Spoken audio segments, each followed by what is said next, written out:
اسلامی تاریخ کی سب سے اہم اور فیصلہ جنگوں میں سے ایک جنگ یرموک 636 میں لڑی گئی۔ یہ جنگ مسلمانوں اور رومن سلطنت کے درمیان شام کے علاقے میں واقع دریائے یرموک کے قریب ہوئی۔ اس جنگ نے نہ صرف عرب دنیا کا نقشہ بدلا بلکہ تاریخ کا دھارا بھی موڑ دیا۔ جنگ کی وجہ اور پس منظر: حضرت ابوبکر صدیق رضی اللہ عنہ کے دور خلافت میں مسلمان فوجوں نے شام کی طرف پیش قدمی کی۔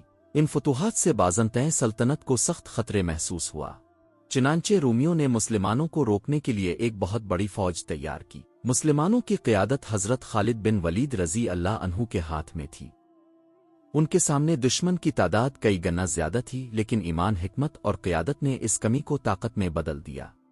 جنگ کا آغاز: رومی فوج کی تعداد تقریباً 2 لاکھ تھی، جبکہ مسلمان صرف 40,000 تھے۔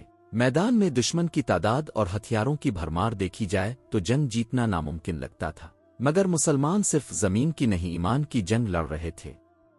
حضرت خالد بن ولید نے میدان جنگ کو اس طرح ترتیب دیا کہ دشمن کو شکست دینا ممکن ہو جائے۔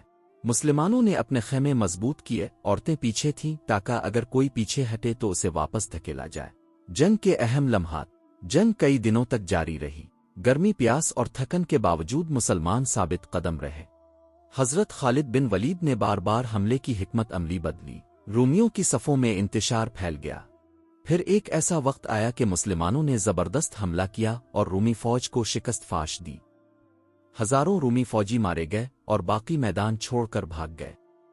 نتیجہ اور اثرات: جنگ یرموک اسلامی فتوحات کا ایک زبردست سنگ میل بنی۔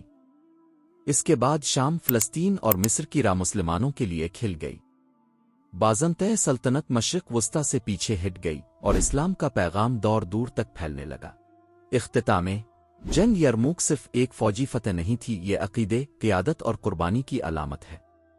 حضرت خالد بن ولید کی حکمت عملی اور مجاہدین کے حوصلے نے ناممکن کو ممکن بنا دیا۔ یہ جنگ آج بھی ہمیں سبق دیتی ہے کہ سچے جذبے سے لڑی گئی جنگیں تاریخ بدل دیتی ہے۔